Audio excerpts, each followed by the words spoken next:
The hostages are coming home. Everybody had something to say. Now it's time for some truth. We've been at war with our neighboring people for many, many generations.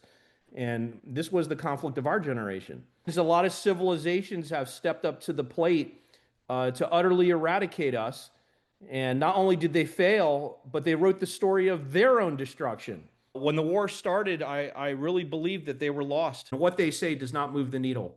I put my faith in God, and he has yet to disappoint us generation after generation. It seems like the world hates you, but there's a lot of us out here and a lot of Americans that love you and see you as the frontline fighters. And thank you to President Trump.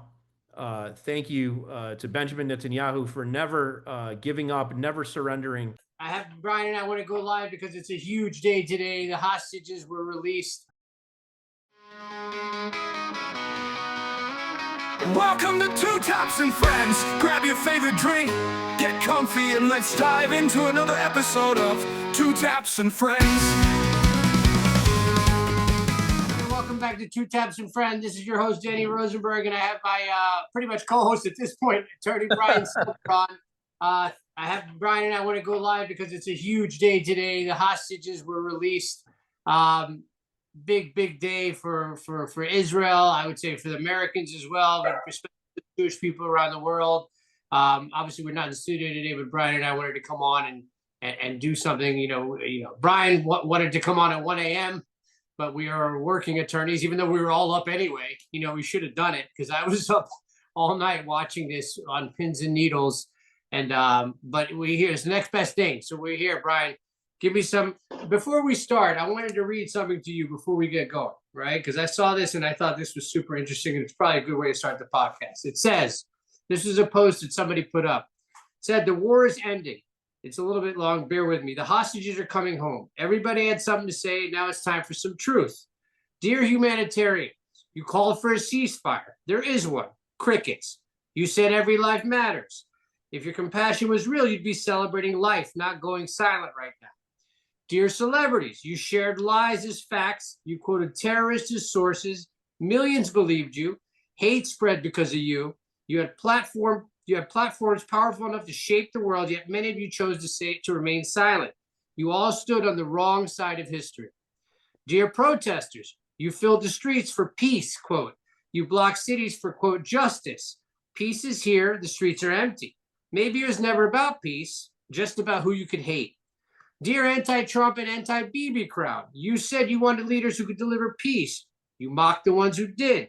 They brought people home when no one else could. You don't have to like them, just have the courage to say thank you. Dear politicians, you condemned Israel for defending itself. You called for restraint while hostages were still in tunnels. You pushed to reward terror with a state of its own. You didn't stand for peace. You caved to violence, all in the name of a vote.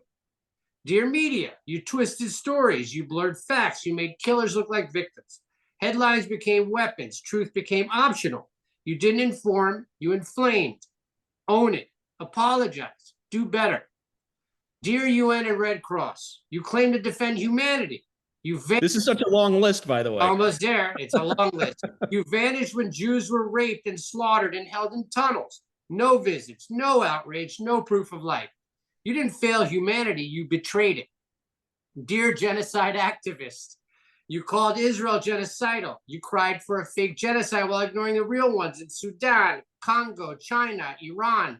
You never cared about a genocide, only who you could accuse of it. Dear self-hating Jews, you tried to join the mob to escape being the target. You're still the target. You just volunteered to hold their sign. Dear world, the war is ending, but the hate you unleashed isn't. Country by country, city by city, you let anti-Semitism march through your streets and called it empathy. History won't forget who normalized hate or who stayed silent while it spread. And finally, to the Jewish people, we were hunted, we were hated, we were lied about, and still we rise. Stronger than their hate, louder than their lies, unbreakable by history. Never apologize for existing. We are one. We are eternal. Am Yisrael Chai. I thought that summed it up pretty good. We could probably end the podcast right there. You know, what are your thoughts, Brian? I know it's been a big day, emotional day for all of us. Where are you at mentally, my man? So first of all, I want to say Baruch Hashem. I agree. You know, I think Judaism has been an ongoing theme in our podcast. It's certainly the element that I've brought. But no matter how you dice it, and you can accuse me of being religious, that's fine, okay. But we're watching before our very eyes something that was foretold that would happen in the Torah. I mean, it's hard to look the other way and say you don't see what's happening in your face. When this war started 2 years ago, I very clearly said, I remember making a number of Facebook posts that a lot of people thought were controversial. I said, we're the world reigning champs. A lot of nations, a lot of civilizations have stepped up to the plate to utterly eradicate us. And not only did they fail, but they wrote the story of their own destruction, not ours. And it happens over and over and over again. And it just so happens to be foretold in the Torah. God said, I'm going to disperse you amongst the nations. They're going to try to destroy you, and I won't let them. Okay. And guess what? They've never succeeded. And just like I said then, it turns out I was right. They failed. Okay. Really, what was it going to be? The Greeks stood up to the plate. The Romans stood up to the plate. The Babylonians stood up to the plate. Fast forward all the way to the Nazis standing up to the plate. None of them can do it. But, Hamas, they're going to be the ones. The Gazans, they're going to be the ones to destroy us. Okay. Give me a freaking break. Come on. It's going to be a bloody conflict. We're going to have to do what we got to do. But we will prevail in the end, as we always do. And here we are. Okay. Gaza's in complete ruins. With the visions they had of destruction, of bombed out buildings, of casualties, the visions were true, but they were visions of their own destruction, not the destruction they tried to bring upon us. Okay. And that will always be the case. Our enemies can kill us individually, but they cannot destroy us as a people. And that's the truth. And you know what? I kind of feel like maybe the world needs to see that so many times before the message sits in, and people realize that there's something special happening here. I've certainly had that realization.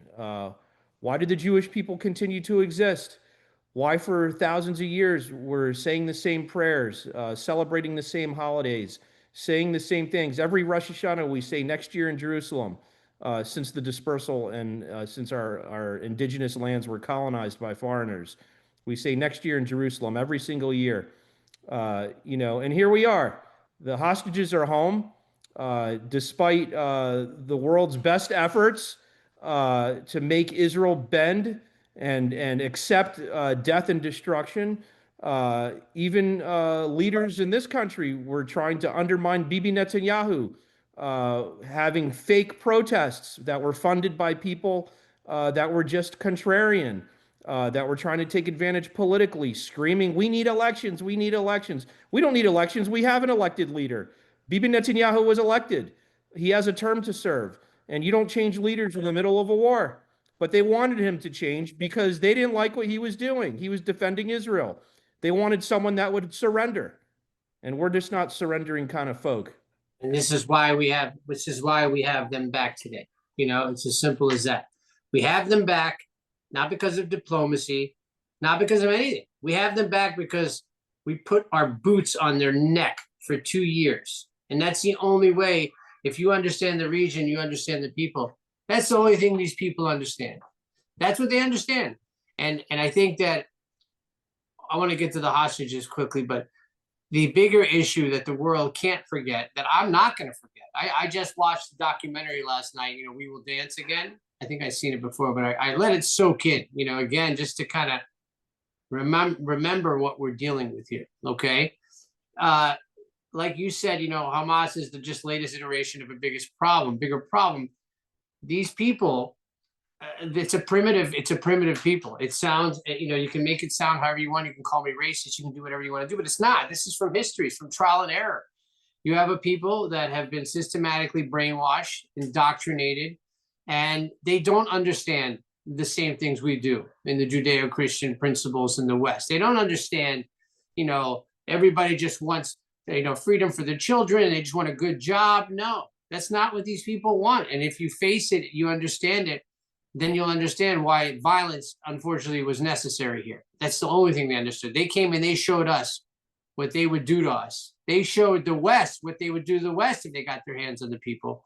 And because we put our boots on their neck for 2 years, they're going to claim victory just like an idiot always does. They're going to go around and they're going to make it. They're going to, there's an old adage like, never play chess with a pigeon, because even when you beat the pigeon's going to knock all the pieces over, shit all over the board and pretend like it won. And that's basically what we're dealing with here. So I'll take that. And obviously there's more to dissect here, but that's my thought here. And I think that the next steps are huge, but talk to me about your feeling when you saw those hostages start to come out, because I can tell you about mine, but go for it. It was very emotional, to tell you the truth. We've discussed this before. When the war started, I really believed that they were lost. I thought militarily there's no way that they could be returned, and diplomatically also. What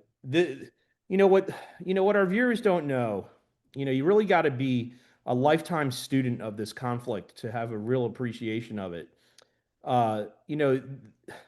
This was just the latest chapter in a bigger picture. Okay. This was not, an isolated event. Okay. We've been at war with our neighboring people for many, many generations. And this was the conflict of our generation. Okay. But this particular conflict was not a 6-day war. It was not like the Yom Kippur War in 1973 that lasted just weeks, really. This was the equivalent of World War II for Israel, okay? The threat and the danger was utter and complete and total annihilation. There's a reason why the Palestinians like to scream genocide, genocide. It's a projection. They're projecting their own thinking onto us. Right. They came to Israel on October 7th to commit a genocide. That's what if you take the time to just study it, okay, objectively, go look at what they say, go read about them, look at the indoctrination and propaganda videos they feed their own children, okay, go look at, the speeches that their leaders give. Our leaders talk about peace and self-defense. Their leaders talk about the day when all the Jews are dead and our throats are slit.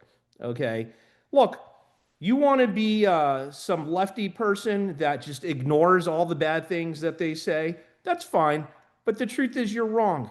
Okay, that's the truth. Okay, they scream and yell for death and destruction. We beg and pray for peace. Okay, but that doesn't mean we're going to be weak about it. It doesn't mean when the war comes, we're just going to say, sure, here's my neck. Slice me right here. Kill me in this spot. Put your knife here. No one's going to do that. America wouldn't do it. If the Ku Klux Klan invaded black neighborhoods and were kidnapping young black women to rape them and hold them in dungeons, no one would tell the black people to surrender. We'd all be joining them to fight back, okay?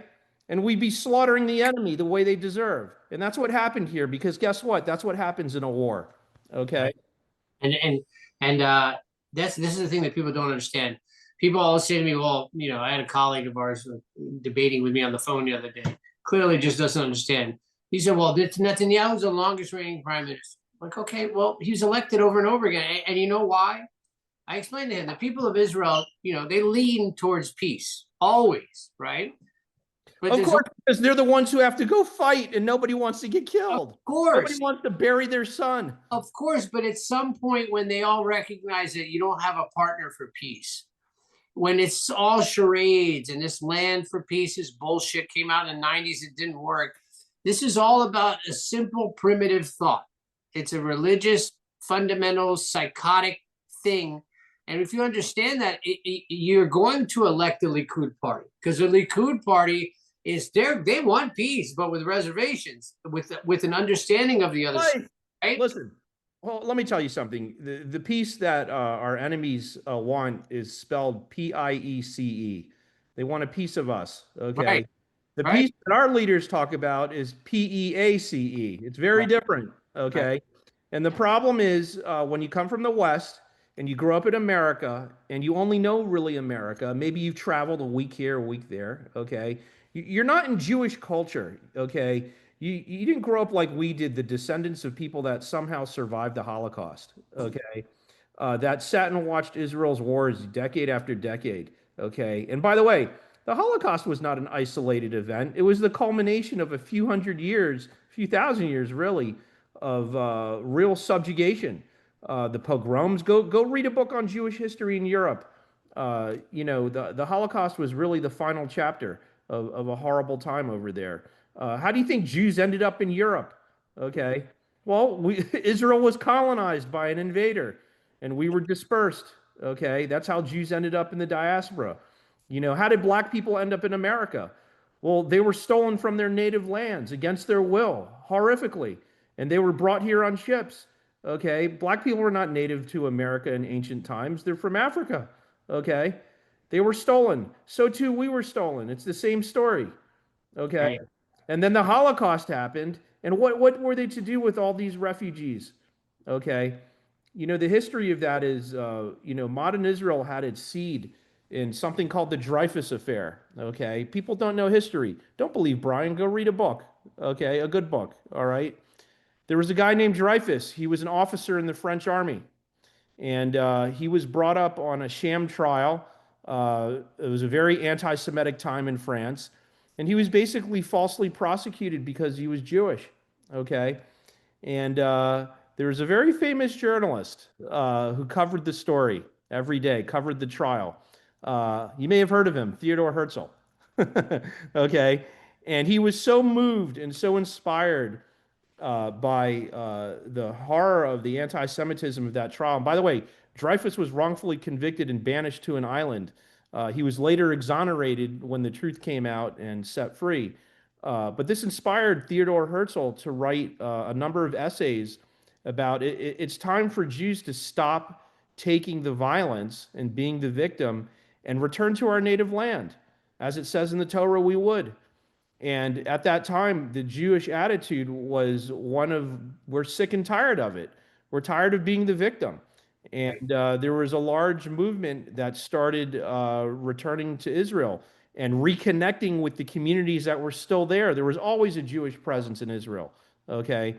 The people that were there started seeing a lot of return. And the original, communities that lasted and persevered, albeit in smaller numbers, began to repopulate. And a big movement of returning home developed. And then, of course, the Holocaust happened, and the Allies were left with a major, major refugee crisis. What do we do with all these Jews?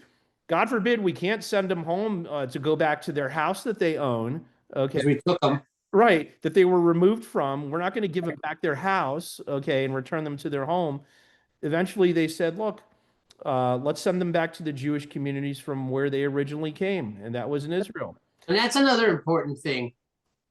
Like you didn't offer them to go home. You didn't offer them their homes, their employment. It was all taken by German families and European families. They took advantage, the British and everybody cashed out. All these people that are rushing to recognize a Palestinian, what a sham.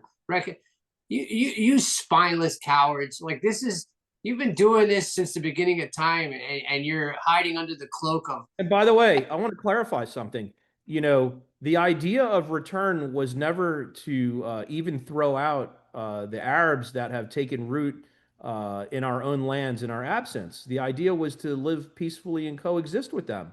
Right. The original, decision by the United Nations was the Arab areas where there's an Arab town, that'll be the Arab area. And the Jewish areas where there are Jewish towns, that'll be the new state of Israel. There was no colonization. What changed was the Arabs could not accept a Jewish presence amongst them. How could it be that Jews could be in this area? They couldn't accept it, right? So they launched a diabolical war again to genocide us after the Holocaust. Okay, they go read a history book. Don't believe me. Go read about it. Okay, this is truth. It's accepted fact. This is what happened. Okay, it was the War of Independence, and guess what? Another war we didn't lose. Okay, we survived. Okay, and when the ceasefire lines took effect, The battle lines that were drawn, Israel expanded a little bit because that's what happens when you wage war. You break into my house and you try to kill me and my family and you get killed in the process. You're the bad guy, not me. You're the Right. bad guy. I don't know where the line got distorted here. Like, go back and watch. Go back and watch October 7th. I keep saying, go watch these kids getting slaughtered at the Nova Festival, just getting shot randomly. Like, you just need to go watch. But let's get to the hostages. I mean, watching some of those videos, I mean, that was super emotional. You see these families that have been waiting all this time for these people breaking down. You see the whole country of Israel. You know, in Israel right now on your phone, when you open your phone, it doesn't even have Verizon or whatever on the top. It just says welcome home, I right? saw that. That's Yeah. a whole country of people. This is how tied they are to people that a lot of them don't know, right? They don't know these. They're this like brothers and sisters. It's such a tight. 100%. And by the way, people don't understand that. You know, it's been said to me a few times, you're from the United States. Why are you so big on Israel? Why is that? Other thing. Go And, ahead. you know, the ultimate truth, we don't view the way we view ourselves is not Israel, America, you're from South America. It's that you're Jewish. Okay. And Judaism is a nationality surrounded on a religion. It's a national identity on the recognition of the Creator and the way of life that He bestowed upon us.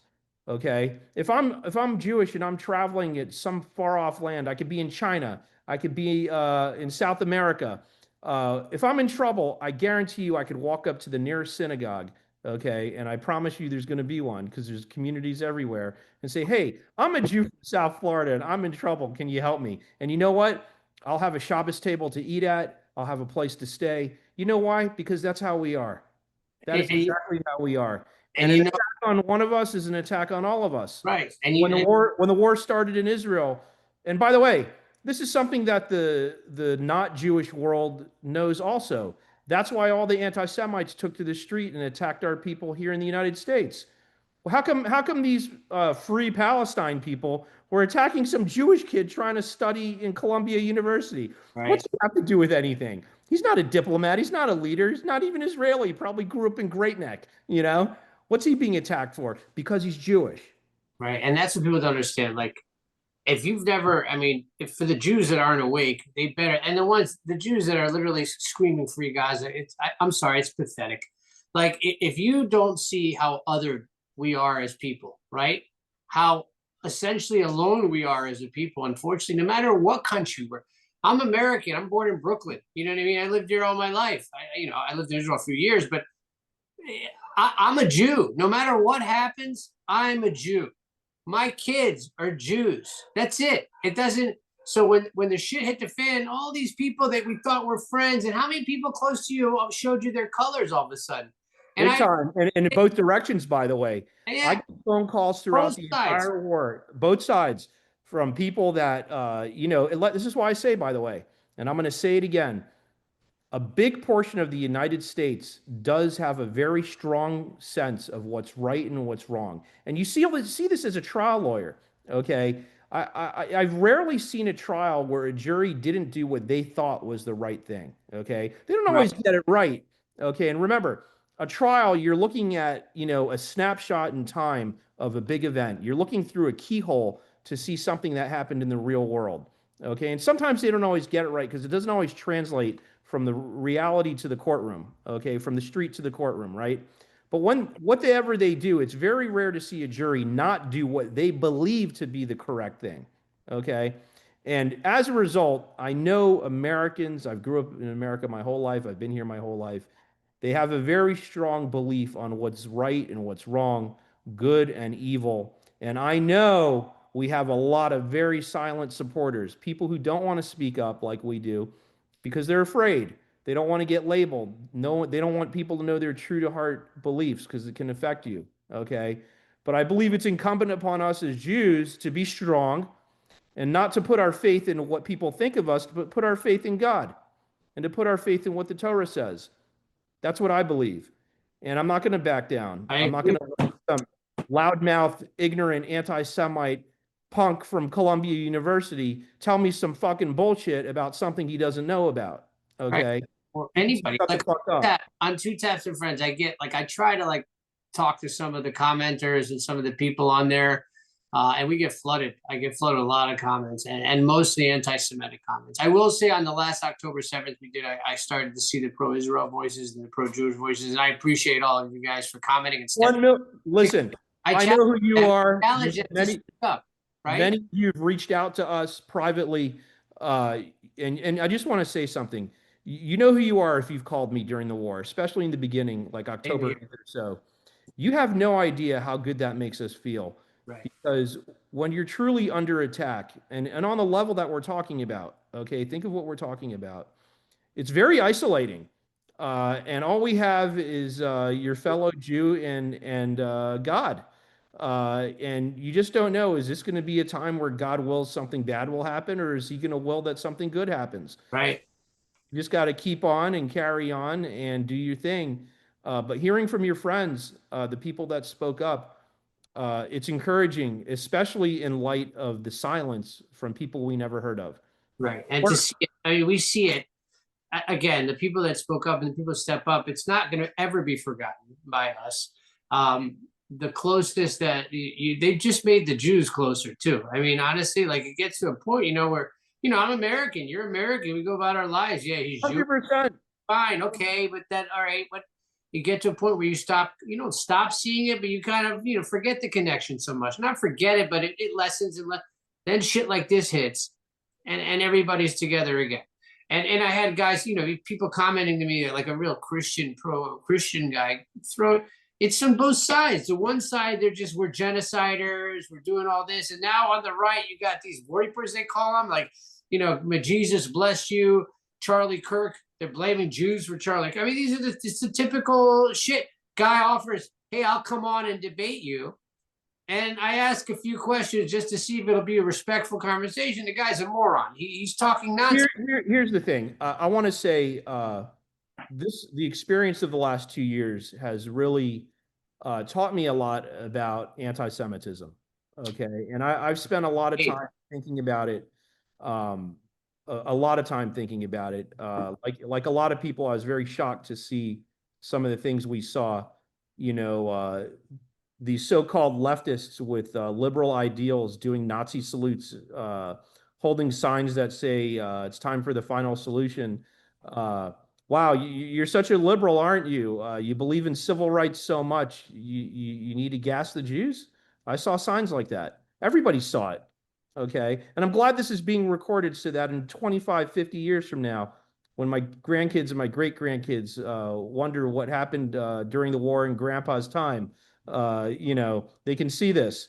It wasn't political only, and it wasn't just about Israel. It was about Judaism and Jews. Go right. to the signs. How come they flew swastikas?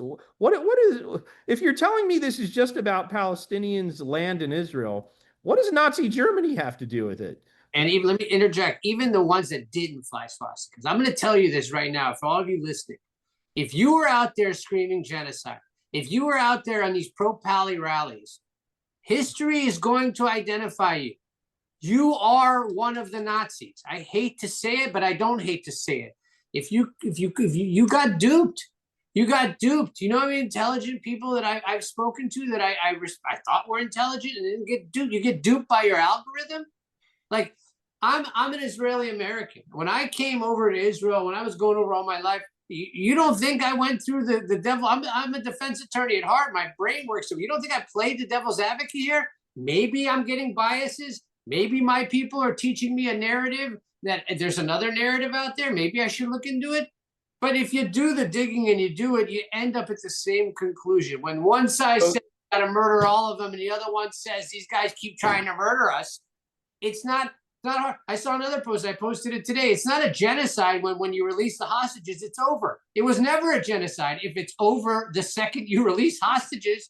If you're holding hostages, it's not a genocide, right? You held victims. Real victims of genocide don't hold hostages, and then when they're being begged over and over again, release the hostages and this will end. Release the hostages and the war will stop, right. And you don't do it. And they look like Auschwitz survivors. Talking about these guys, they look starved. How many people died in captivity? We don't even have the bodies back. This was pointed out to me by one of my paralegals today. Like, wait a minute, They were supposed to give the bodies back within 72 hours. They're already unilaterally changing things, this Hamas. You could trust them as far as I can throw Andre the Giant, right? You can't trust these people. I mean, this is not me being racist. This is history. So We here's don't have the bodies. What's going on with the bodies, Brian? Do you know what's the story with this? I do, and let's talk about that 1 second. I want to finish the thought that I had. Go for it. You know, one of the takeaways that I learned about anti-Semitism, and this is something I hope my descendants will carry with them. It's a beast that rears its ugly head in waves. You go through periods of time where you don't notice it, it's not there, or it's very muffled and quiet and under the rug, and then it flares like a forest fire, right? It becomes a raging fire, right? But here's the thing. You can't fight anti-Semitism with rational argument. Okay.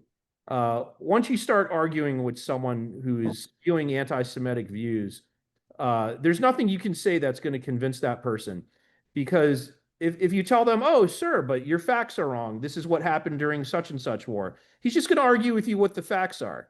Okay. If you show a logical, rational, intelligent conclusion, oh, that's just your opinion. Okay. I actually have read, and there's a theory going around out there which is unbelievable to me. They're trying to divest European Jewry's identity as having originated from Israel. They're trying to rewrite history. I saw that. Ms. Owens, she's a big proponent of it. From like, I don't even know what the theory is. So ridiculous. This is the epitome of ignorance. But so then I thought to myself, well, what if I show you a text that is a couple thousand years old that we're still reading today? That proves that that is not the case. And I realized it doesn't matter what you say. And the reason is this: what's driving those comments and those statements and those beliefs is not someone who's reflecting and saying what's true and what's false. Okay. That's not a student of truth. That's someone who's driven by an emotional feeling.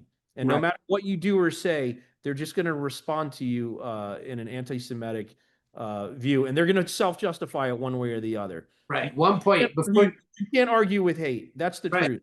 Right. One point before we move on to you talking about the bodies. So this is what I was saying. A person reached out and he just said something that triggered me, and I responded to the comment. I shouldn't be responding to most of these comments, but I try to like respond a little bit. And he said something about October 7th being an inside job, and it just enraged me. Right. So immediately I said something back, like probably was childish. I think I called him retarded or something stupid, right? So they get I end up talking with this person back and forth. And then I even said, I bet you, I dare, invited, we were talking about maybe debating. And then he jumped on the debate idea, but I started breaking down all of his shit in his little argument, which I never do. I don't know why I did it. Something made me do it just to kind of sense where this person was. And then it got to a point where, I actually was considering, maybe I invite this person to come on and debate with them. And he's like this Christian guy. He's got kids in his picture. And I'm like, maybe he's not a bad, I don't know. Let me look into it more. And then he did it. He starts to tell me, hopefully Christ will bless you. And he starts giving me some of the religious anti-Semitism, not that Christ will bless you. And I told him, honestly, between you and I, the stuff you're saying, Jesus would be ashamed of you. I wrote something like that. And then he writes to me, he threw something out about the Talmud. He said, well, all of a sudden the Talmud and the filth. And I was done. Because exactly what you say, this person, he doesn't know shit about the Talmud. Like, what the hell does he know about the Talmud? He heard in one of Candace Owens' rants or one of these people's rants that it's full of pedophile and all this bullshit. And you can't debate people like that. I'm not going to bring that person. My point. I'll bring on my colleague Michael Dye that'll sit with me and he'll just point out some historical things that he doesn't like from what he saw, with an understanding that he probably truly doesn't understand the depth and the roots of the conflict. I can talk with a person like that, right? Because he can push back. You can push back. There's a back and forth. It's healthy. But when you're spatting these anti-Semitic, because it just takes a little bit of research, right, Brian? It doesn't take much research. Here's the bottom line. Don't believe Brian. Read a goddamn book, right? So that's what's called a bias. It's just like in jury selection, right? They're like, you're trying to select jurors. Talk to them, In jury selection, you're doing two things. One, you're saying things about your case without saying it. You're trying to direct their mind to your issues, right? Let's be honest. Right. Talented trial lawyer, you're not supposed to talk about your case during jury selection. But if you're good at what you do, that's all you're doing is talking about your case without talking about it. 100%. Trying to figure out how to get it in. And the second thing is you're looking for jurors that aren't going to blow up your verdict. Okay. You want people that come to the table without bias. Right. Okay? True bias, not just swaying one way. Bias. You're talking about the true definition now, right? 100%. And when you're talking to a person like the one you're describing, there's nothing in the world. If Jesus himself rose again and said, "Sir, you're totally wrong. You're totally wrong." He would say the Jews paid him. Jesus. Okay. I really don't, because he's believing what he wants to believe, not what the facts, evidence, truth, and study tell you. Okay. Right. What he Right. wants to believe. Okay. Right. He would accuse Jesus of being on Epstein's list. That's that neurotic, retarded people that you're dealing with, you know? Listen, Talk about the bodies of the hostages. a white supremacist that hates black people because they're black, there's no rational argument you're going to give them to teach them that all people are created equal. It's not going to happen. Right, right. Never And gonna happen. that's why the law excludes those people from sitting on jury panels, because they can't be swayed. There is And no remember, you got to separate the idea that a person is allowed to have any opinion they want in the United States. You have a freedom of speech. The government cannot come in and say, "Oh, you don't have the correct beliefs." They can't do that, but it doesn't make them right. Okay. Right. This is a theme that we've had before. Truth is objective. Okay. If I decide I'm going to run into traffic and face off against a city bus, guess what? The city bus is going to win no matter what I think. Okay. Right. That's the reality. Right. Where are we at with the bodies? let's- Where are we at with the Let's change gears for a second and talk about what's coming next. Okay. Yeah. Because I have the whole plan here. You want me to read it out, or you got it? go ahead. No, read it and then we'll talk about it. It's long, but all right. So 1, Gaza will be de-radicalized, terror-free zone that does not pose a threat to its neighbors. Okay, let's see how they play that. I am wishful, but that's a big statement. 2, Gaza will be redeveloped for the benefit of the people of Gaza who have suffered more than enough. Okay, I don't see how that. We'll see how that happens. 3, if both sides agree to this proposal, the war will immediately end. Israeli forces will withdraw to the agreed-upon line and prepare for hostage release. During this time, all military operations, including aerial artillery bombardment, will be suspended. Battle lines remain frozen until conditions are met for the complete stage of withdrawal. Again, devil's in the details with all this. As lawyers, we know that. 4, this is where they've already violated. Within 72 hours of Israel publicly accepted the agreement, all hostages alive and deceased will be returned. That has not happened. We got the live hostages, which for us, we don't really, that's great. That's it. We would take that as a win right now. 5, once all hostages are released, Israel will release 250 life sentence prisoners plus 1,700 Gazans who were detained after October 7th, including all women and children detained in that context. For every Israeli hostage whose remains are released, Israel will release the remains of 15 deceased Gazans. Do we even hold the bodies of Gazans? I don't even know that we do that, right? 6, once all hostages are returned, Hamas members who commit to peaceful coexistence and to decommission their weapons will be given amnesty. Members of Hamas who wish to leave Gaza will be provided safe passage to receiving countries.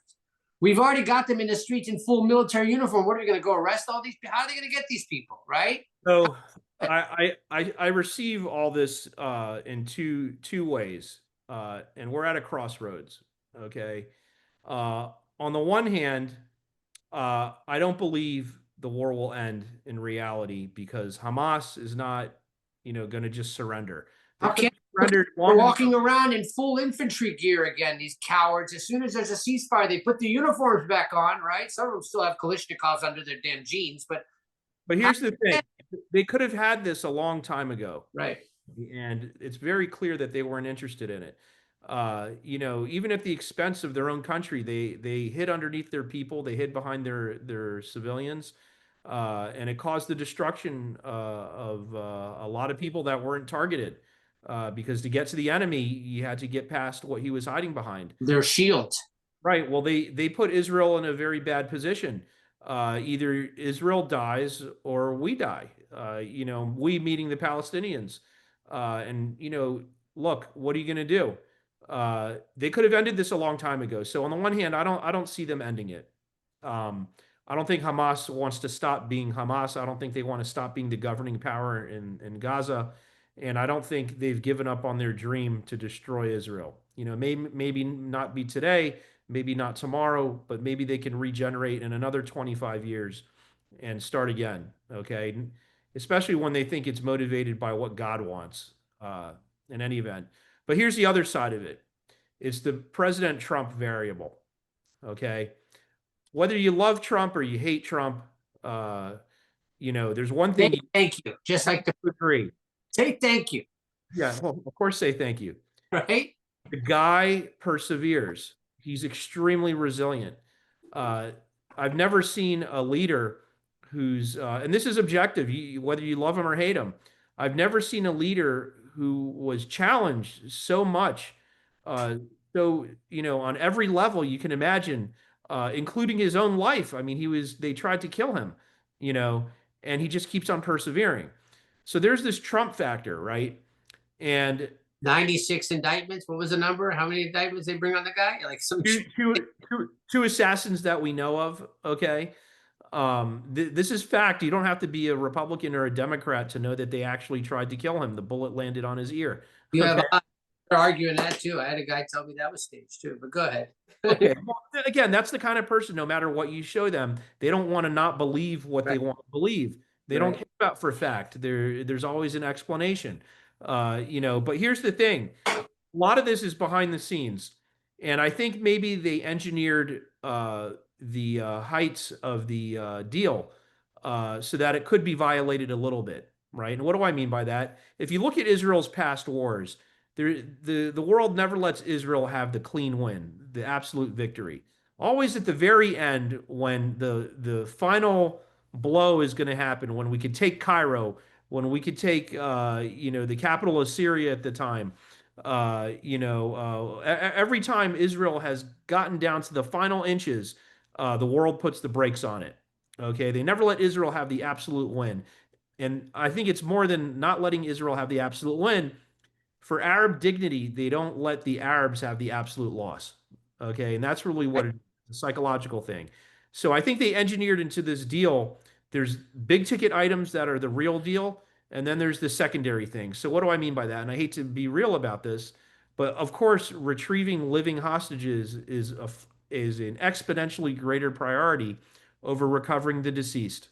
Okay, obviously the deceased are very important to us. We want to give closure to the families. Their bodies should be returned home for a proper burial. But the truth is, they're dead, and we have to do anything we can to save the living. Okay. And if I have to trade a decedent for a living person, put yourself in the warfighter's position, the leader's position. They have to make that choice. So I think the deal was engineered so that Hamas can save face and not have a complete and utter embarrassing loss, that they're allowed to put their middle finger at us a little bit, but we still walk away with the main things we care about. And you know what? They can put our middle finger at us all day long. That doesn't bother me. It's the coming across the border and kidnapping our children and murdering them that's the problem. Okay. And that's why staying in power is a no-go zone. I mean, well, and also remember, here's another thing that I think of. The Hamas that we're talking about right now is not the Hamas of 2 years ago. They've been looking numbers real quick to interrupt. 46,000 out of the 54,000 were Hamas fighters. What was the number? 58,000 were combatants. 58,000 were combatants, and what was the total number according to the Gaza Ministry of deaths? Their inflated numbers are like 67,000. So what? It's insane. That's the number one in history war of civilian to combatant ratio of death, right? Look, you have to be a person who actually goes and studies. But if you take the time to study military history, you'll see that this is a conflict that ranks in one of the lowest combatant to non-combatant casualty ratios out there. Right. Right. But anyway, that's neither here nor there. The Hamas of today is like the fifth string leadership. Right. We've completely liquidated their brain trust. Not just Sinwar, Deef, and all these guys, but their whole crew. Not even their high command, their middle management also. The people that are in charge now are the leftovers. And frankly, one question I have is, who is left of the ideological hardliners? I don't know that the people in charge today have Sinwar's commitment. Especially when they're presented with the opportunity. Remember what happened after World War II? Germans ran Germany. And if you were the person selected to run Germany, odds are you were a member of the Nazi Party just a year before. Okay, because everybody was a member of the Nazi Party. Now, I'm not excusing Hamas, but there are degrees of ideological allegiance. And given the choice of dying for the cause, like the boss was, or becoming the king, I think there's people that would rather be the king. I think there's people that would rather be the real estate owners. I think there's people that would rather be the businessmen and have the monopolies of what's to come. And what I think President Trump did that everyone else before him failed at, particularly Joe Biden and Kamala Harris, is he actually wanted the war to end. Whereas for them, and I really believe this, for them, they saw this as an end game to what they called the two-state solution. And I just have something to say about that. I really wish the non-Jewish world would try to stop imposing their solutions on us. Okay. I don't want to hear any more about your solutions. Okay. You have the final solution. Now it's the two-state solution. Guess what? We don't want the final solution. The Arabs don't want the two-state solution. The Palestinians don't want it. Okay. Stop imposing your solutions on us. It's very arrogant. Okay. That's if they even give a solution half the time. Right. They just don't like what we're.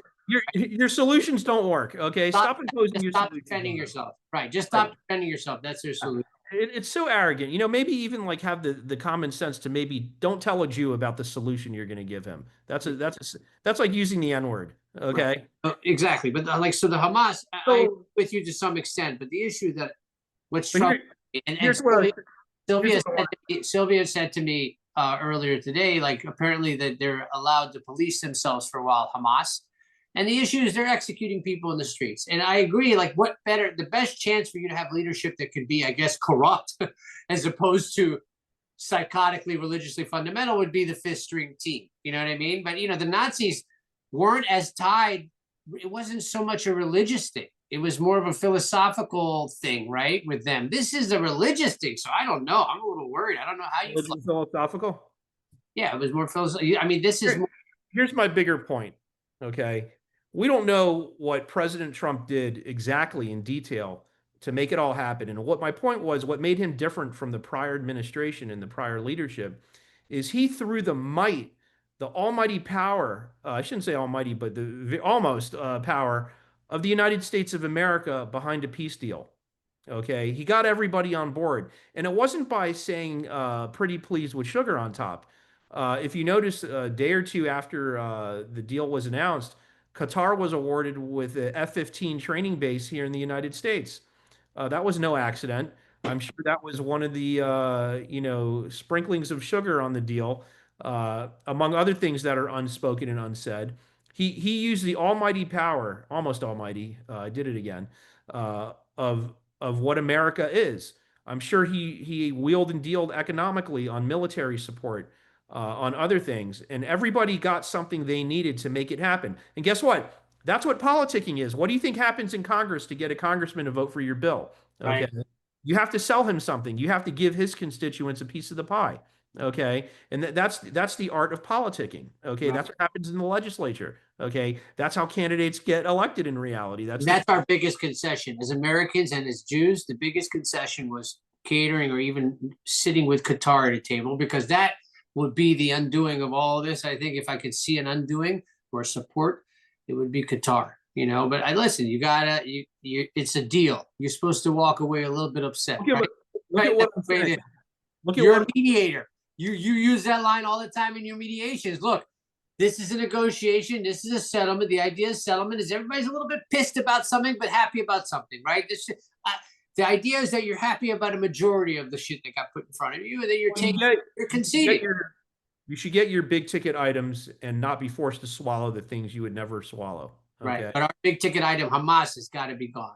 But I think the major distinction is that what President Trump did was he, as a core value, really wanted this to end. Okay. He wanted there to be peace. He wanted the fighting to stop. And not only that, not only put a temporary end to it, but a permanent end. He wants to change things. And it was very clear by statements he made and Secretary of State Marco Rubio made, which, by the way, I love Marco Rubio. What a strong, unbelievable leader he has evolved into. The Rubio of today is just powerhouse. proud he's from the 305 like I am. Right, Fellow. we could claim him. Some don't want to, but Yeah. we. And let me tell you about Cuban culture. Very, very principled people. Very conservative values. They believe in family and hard work and being a decent person. Um, they very principled. He's coming from a place of principles. But I think ultimately what's different is he wanted the end result of peace and prosperity as opposed to forcing the idea of a two-state solution. Uh, Joe Biden, unbelievably, and what he did was really horrible for the United States. He went and told one of our strongest and oldest allies, we don't support you. He throttled the weapons that were needed for self-defense. Do you think our other allies are looking at that and feeling good about themselves? They're not. What Joe Biden did for foreign policy was horrible. He showed the world that there are conditions where America will not honor its agreements, that there are conditions where America will not stand by an ally. And look how the rest of the world looks at it. You know, let's say you're, I don't know, you're Poland, okay? There's more Jews, I think, in America than there's Polish people. Maybe, I don't know. We seem to have a bigger presence. We're certainly here longer. You hear more Jewish I names. don't know. 7 million. What's our number? Professional classes. Now imagine you're Poland. If they won't get Israel's back, will they get Poland's back? I think it's a question. And Joe Biden really did a horrible thing for foreign policy. And by the way, you know, it could be that was one of the war aims for the enemy. They wanted to rattle the tree to show America's limits. They wanted to show the world that there are conditions where America will not support you. Okay. Right. That happened to Israel. I think President Trump appreciates how bad that is because we get, you know, America's position in the world has a lot to do with the agreements that it has made with other nations in terms of support economically, militarily, all these things. And he doubled down on it and re-strengthened those ties. And he had to show the world America stands behind its allies. And listen, I want to say, no matter what side of the political coin you're on, if you're an objective analyzer of foreign policy, you're an objective analyzer of national security and defense and these things, you know, you don't have to agree with Israel to appreciate its relationship with the United States. And if there's conditions where an enemy can interfere with that relationship, that means the United States' bond is not as strong as it purported to be. And that was a major foreign policy failure that Joe Biden committed. He really did a terrible thing. You know, everyone was very short-sighted. Oh, it's Israel, it's Israel, it's Israel. Meanwhile, you told the rest of the world there's conditions where America will not support you. right. And all it took were college kids taking to the streets flying swastikas. You know? So I think, getting back to our original point, I could see this going in one of two directions. On the one hand, this was a deal to get the hostages out, a deal that Hamas will never live up to. They'll return to their old ways, and Israel will be forced once again to go in and do what needs to be done. Or there was a lot of behind the scenes real wrangling that President Trump did, wielding the awesome power of the United States to get the fifth, sixth string level guys over there on the ideological chain to get on board. And he brought all the Arab nations on board. And he did it wheeling and dealing. And guess what? That's what foreign policy is. That's what economics is. That's what politicking is. Everybody has to get something to give something. Right. And my point on Trump is, this is what I'll say about Trump. He went and stood in front of the Knesset and the parliament. People don't know the parliament in Israel is a very, very divided. I mean, you're talking about divisions. This is these people are screaming at each other usually because it's democracy. They fight. And they literally called him Cyrus the Great, right? If you look at history, he's one of the biggest friends to Israel and the Jewish people. And I will say this about him, you know, when Trump won office, I think I felt it as like a punch in the stomach. I didn't take the guy seriously. I thought that he, you know, I'd been following him, his career, and I thought that he spoke brash, he was cocky. I thought all these things, you know, and I remember saying to myself, I'm going to give the guy a chance. Let's just see. Because when the wave of people, when the whole majority starts to shit on somebody, I tend to, the defense attorney in me comes out and I'd start, let me see if I can stand up for this guy a little bit. And I've watched his maneuvers and I've watched him move, but I've watched his clarity on the Middle East.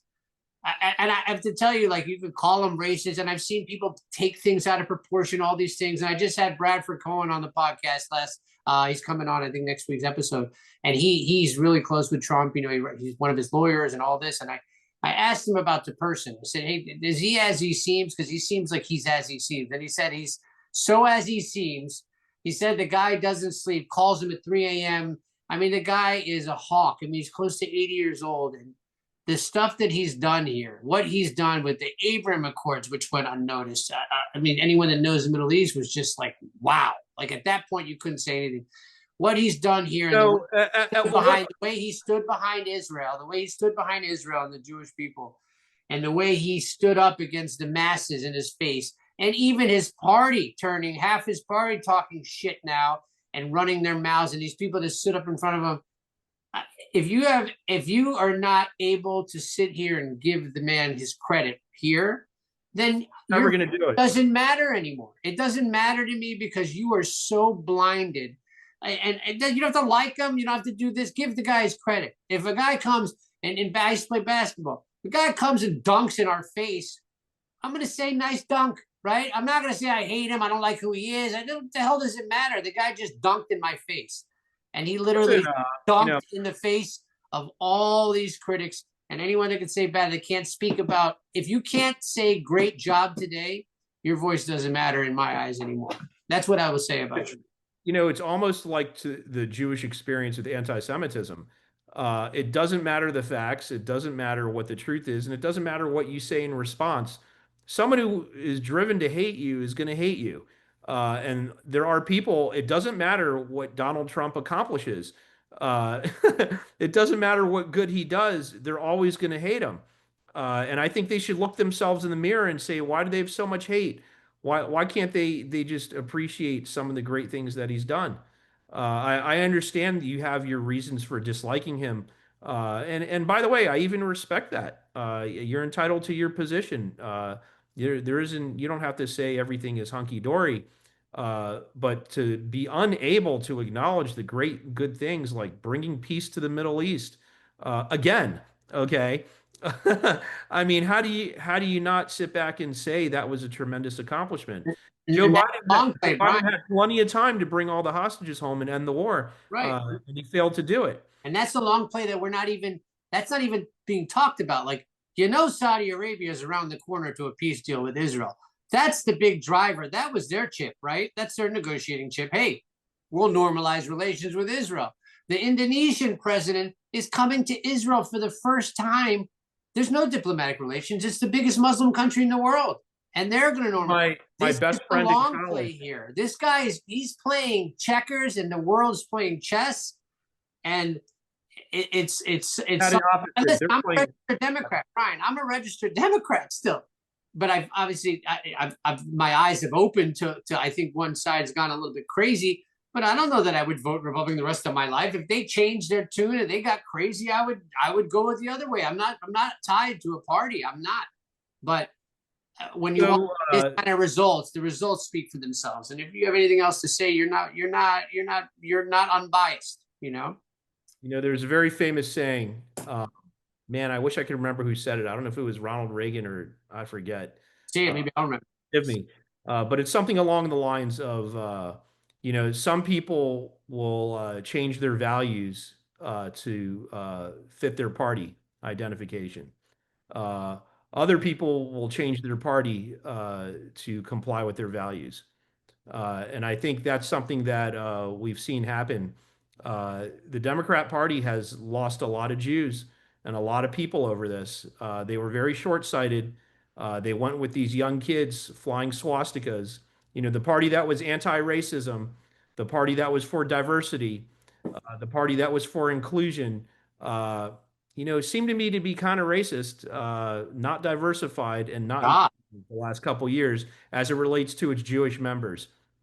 Winston Churchill, by the way, that's who said that quote. Thank you. Okay, so Churchill said it. I couldn't remember who said it. He's full of, you know, he's a cool. Very. By the way, another guy like Bibi, very successful politician and wartime leader. Who some of the left are calling a war criminal now. Have you heard that nonsense? He's a war criminal. He's a racist. But go ahead. I'll give you a last thought, Brian. We got to wrap up here, but give me a last thought, and then I'll give a last thought, and then we'll be back on the next broadcast. My last thought is to say thank you to President Trump. Thank you to Benjamin Netanyahu for never giving up, never surrendering. He's our fuck you man. Every time they tried to tell him no, every time they tried to undermine him, he stood firm. And thank you to the Almighty Creator who keeps on saving us generation after generation after generation after generation, and always will. One takeaway for me at the end of this war was I don't put my faith in what people say. Frankly, I couldn't care less. I told you that the first time I came on the show. All these people with their anti-Israel message, they don't have a say. It's not up to them, and what they say does not move the needle. I put my faith in God, and He has yet to disappoint us generation after generation after generation. And this war was the war of our time. And it was very eye-opening to me because all the things that are said in the Torah about these matters played out once again. And if you're a student and you study and you think and you have an allegiance to truth, you should find these events very compelling. An intellectual would find them very compelling. And you should see the miracle before you, the forest from the trees. And that's what it is. And thank God that we survived. I'm happy for the families. I'm happy for the hostages that made it out. I'm very sad for the people that didn't. And God bless our soldiers. God bless the IDF. And God bless America for all its support, particularly, and this is where I do want to end. Thank you to all of our friends and colleagues who were our silent supporters, those who reached out to us. This was our World War II again. World War II of our generation. There were some very dark times, but here we are. Things are very different right now. Hezbollah is defeated, Hamas is defeated, Iran is defeated, Syria is defeated. The future is bright, and thank you. Right, and I'll say, and that's very well said. I just wanted to say to the families and friends of the hostages, today was a big day. It was an emotional day for all of us. We share with you the joy and the sadness and all of it all put together, just like we shared the despair for 2 years. All of us are thinking about you. And the Israeli people, I want to speak to the Israeli people right now. I know it seems like the world hates you, but there's a lot of us out here and a lot of Americans that love you and see you as the frontline fighters and understand that it's your children and sisters and brothers that are doing this. And the world thanks you. I thank you. I'm with you. We love you. Thank you to the IDF for being the warriors that they are, and standing up. And to all of my American brothers and sisters that I'm speaking to now, as confusing as times are, when you see, you see a culture rejoice in bringing home the bodies of their fallen and their people, I implore you to just see through the things that you're seeing. If now, reach out to your Jewish friends and family. Look for the light in these situations, because the light and the truth always comes. It always be blaring to you if you look for it. So I want to thank, obviously, President Trump and their team for doing what they're doing. Netanyahu and their team. You guys can say they have flaws, but these people, they did what they needed to do. They brought most of these hostages home, which is something that I never thought would happen.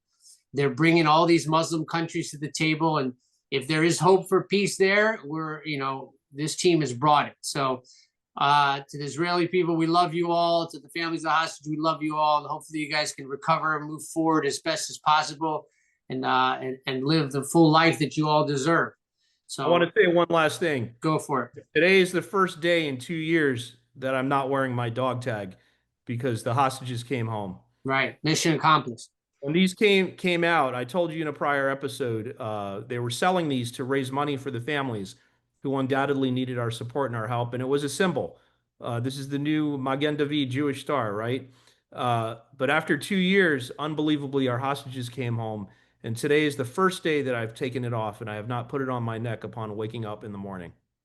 Right. Right. Well, mission accomplished. To all my listeners and viewers, thank you for watching. Obviously, we're not in studio. We wanted to bring one on. Wanted to jump on Zoom as quickly as we could and bring something to you guys. But we'll be back, obviously, on Wednesday in our normal episode and time. Thank you all for listening, and thank you all for the support for a lot of us here on the front line taking all the hate online. Thank you for standing up. The people that spoke up this last episode and we're giving some pro-Jewish voices there and supporting the Jewish people. It's noticed, greatly appreciated. We love you all. Obviously, all those viewers, and please like and subscribe to the channel. Like I always say, we look forward to speaking to you again. Thank you for listening. Love you all. See you next time. Cut.